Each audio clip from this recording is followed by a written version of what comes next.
The 1918-1919 influenza pandemic stands as one of the greatest natural disasters of recorded history, killing between 50 and 100 million across the world. How the flu originated is not really known. However, it first struck the northern hemisphere in the spring of 1918. This unfortunately coincided with a mass movement of soldiers returning home after the war on crowded ships and trains.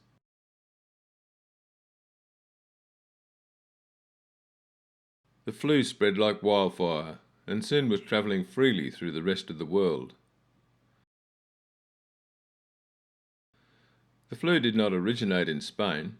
It was named the Spanish flu because, unlike most other wartime nations, Spain did not have a censored press at the time, and much of the news about the pandemic was reported from Spain.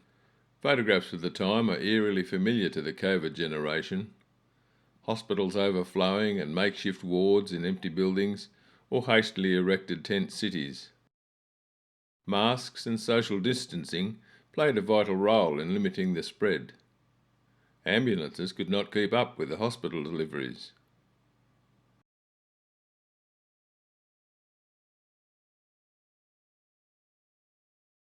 Public health notices appeared everywhere. This one advises, do not take any person's breath and avoid worry, fear and fatigue. Regular gargling with salt water was advised, although spitting on your shoes was probably not supposed to happen. In fact, spitting in general was a problem that needed to be curbed.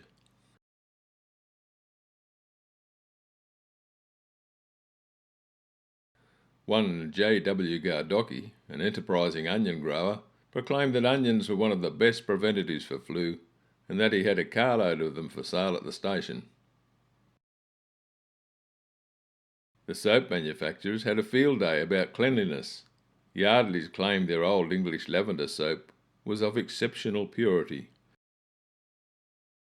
while Sunlight Soap specialised in keeping the urchins clean, with a charming verse that stated, "Hark to the patter of children's feet. They are happy and clean in Sunlight Street." Even Bell Telephone saw an opportunity, claiming that people who are in quarantine are not isolated if they have a Bell telephone. The darker side of mask wearing was laid bare in Melbourne with this caption, "No, sir, they are not anarchists en route to a rendezvous. They are really nice people going to attend a Sabbath church service." This misinformation cartoon could well be a contemporary one. An anti-vaxxer blindfolded with prejudice leads the way off the cliff, followed by Mr. Faddist, Mr. Careless and Mr. Anti-Everything. Despite vigorous maritime quarantine, the Spanish flu arrived in Australia in early 1919. The states and Commonwealth originally agreed that when the cases were discovered, the affected state would tell the Commonwealth, which would then control transport movements.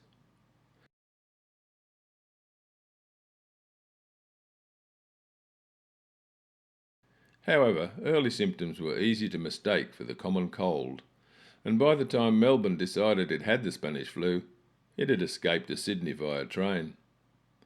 Melbourne copped a pious walloping from the other states, of course. The Sydney Sun thundered, "Melbourne, the bad example," stating hysterically that Melbourne has no cause to congratulate itself upon the part it has played. Nero fiddled while Rome burned. This cartoon shows Sydney frantically trying to nail up the doors, while the Grim Reaper charges in the Melbourne door which was left open. The title states, "The Careless Doorkeeper." It all sounds eerily familiar to the COVID generation. Australia was ill prepared to cope with such a disaster. The pandemic caused disputes between the states and the Commonwealth, and eventually any cooperation was abandoned and states organised their own policies. A good example of the breakdown is this glimpse into Queensland. The Grim Reaper had obviously finished with Melbourne and was trying to sneak into Queensland with 2 bottles of flu germs. Meanwhile, the Queensland government with numerous ships quarantined off the coast, invited its citizens to join a monster protest meeting. It was described as being against the unwarrantable hostility of the federal government towards the necessary restrictions of the Queensland health authorities. 100 years later, it all sounds rather familiar.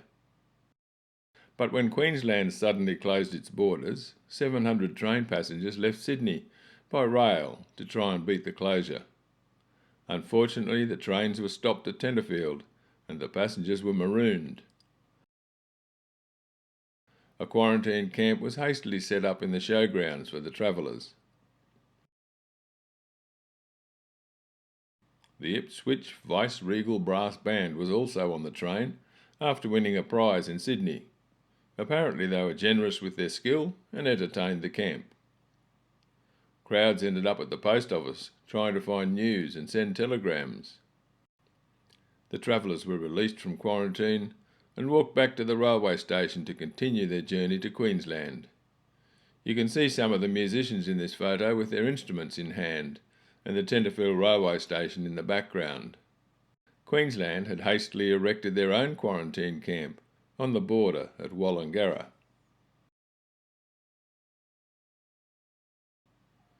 Meanwhile, a few months beforehand, an isolation ward had been planned for Tenterfield Hospital.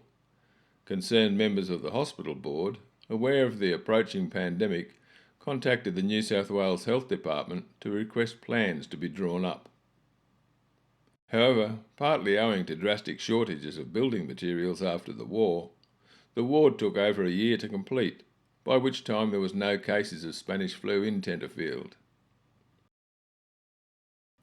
But the story of the isolation ward continued on, and it served an important service for the community till the 1950s, guarding against the outbreak of infectious diseases. It was later used for accommodation and a maintenance workshop before being rescued, restored and heritage listed as the only rural isolation block built for the Spanish flu.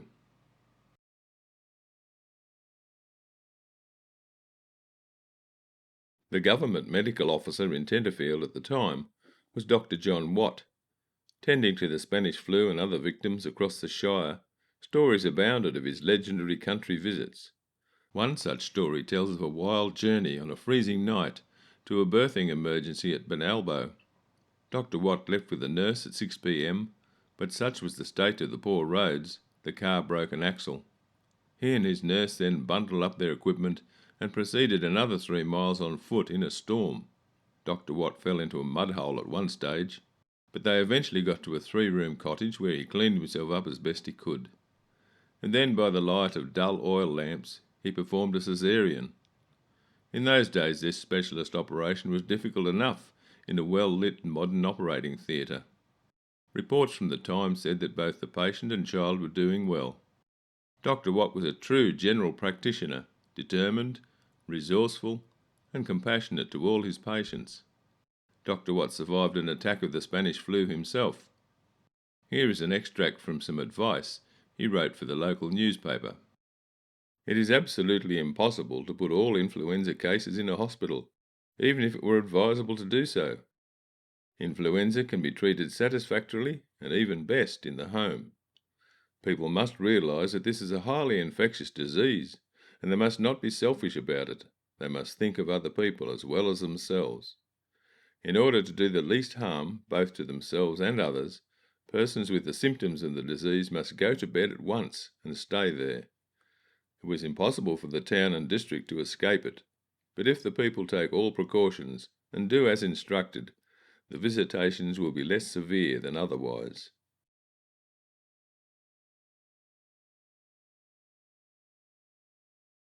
There is a fascinating prequel to the story of the isolation block. The first part goes back to the Crimean War and Florence Nightingale's detailed research into better hospital designs in the 1850s. In the crowded military hospitals, the sick soldiers were much more likely to die of contracted disease than their war wounds. So Florence Nightingale undertook extensive research into the effectiveness of different hospital designs in Europe and the Crimea. From this research, she developed a list of criteria. The second part of the prequel took place in Sydney in the 1860s, where the Premier, Sir Henry Parkes, was shocked to see the unhealthy state of a Sydney infirmary that caused the death of a patient. Sir Henry contacted Florence to seek her advice on improving the hospital system and developing training courses for nurses. Florence never came to Australia herself, but Sir Henry met up with her in London and talked over plans for Sydney. She eventually sent out 4 of her trained nurses and a hospital matron. The isolation ward, though built well after the death of Sir Henry Parkes and Florence Nightingale, was designed around Florence's concepts for a cottage hospital. Let's go through the list and see how her ideas shaped the building. Concept 1. A pavilion design. After seeing contagious patients crammed into crowded dark wards, Florence favoured individual pavilions with large windows on either side and abundant light streaming in. The pavilion concept was adopted in numerous large hospitals across the world. St Thomas Hospital in London had parallel pavilions with gardens in between. The more functional military hospital in Philadelphia had numerous pavilions fanned out around a central management area. The Tenterfield Isolation Ward is a single cottage-style pavilion with 4 adjacent wards separated by a duty room. Concept 2. Orientation of the building. Florence believed fresh air and sunlight were very important elements in healing, so the building should face the morning and afternoon sunlight, which would keep the wards full of natural light. The Tenterfield Isolation Ward has a substantial veranda on the east for the patients to be able to sit out in natural air and light every day. The veranda was later enclosed, perhaps because of the bitter winters. The western sun also bathes the building in afternoon light. Concept 3. Safer access to and from the wards. Florence believed patients should be able to access ablution facilities and open areas without having to pass through other wards of sick people and thus risk catching further infections. As shown by the red arrows, each ward in the isolation ward has 2 doors. One leads onto the spacious eastern veranda for fresh air and light. The other leads directly to a smaller western veranda, which serves as an open corridor to the ablutions block, which has a bathroom, toilet, and laundry facilities. Concept 4. Large windows for light and fresh air. One of the reasons Florence favoured the pavilion's design was that it allowed for large windows on either side of the ward, thus drawing in natural light all day. The individual rooms in the isolation ward have large opening windows and glass French doors front and back. Concept 5. Drawing fresh air into each ward. This photo of a Nightingale ward at St Thomas Hospital demonstrates Florence's hospital design ideas. It shows the inside of one of the pavilion wings. The beds are well spaced with large windows in between. Patients were encouraged to spend as much time as they could out of bed. The 2 rather intriguing large columns mid-ward were actually specialist heaters, which created updrafts of hot air to aid in the removal of stale air and the circulation of fresh air. In the small rooms in Tenterfield, this technique was carried out by the simple use of a fireplace in each room, including the duty room. Whilst the fire warmed the room, it also removed the stale air up the chimney, which consequently drew fresh air inside. There is ample evidence that the fires were well used, from the burn marks across the wooden floors. There are numerous marks close to the fires, but also some quite major burn marks as well. One of them seems to have been under a bed, which must have warmed the patient up considerably. A mystery remains about the fireplaces themselves, which were finished with beautiful Italian pink marble. One theory is that directly after the war, all building materials were in scarce supply, so perhaps the pink marble was available locally from a builder who had a small stockpile. The simple design is crafted from single slabs without any excessive detail. Whatever the reason, The pink marble shows a real attention to the construction pride, which is obvious in the building itself. Concept 6. Good visual monitoring of patients. Florence became known as the lady with the lamp because in dark wards she carried a small lamp to guide her path and inspect her patients. In the Tenterfield isolation ward, the rooms are all connected with glass panels so that from the centralised nurse's duty room, every patient can be seen. Florence would have been very pleased to see this humble little ward layout.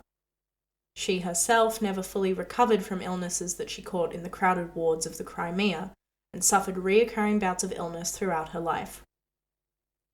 Over 70 people caught the flu in Tenterfield.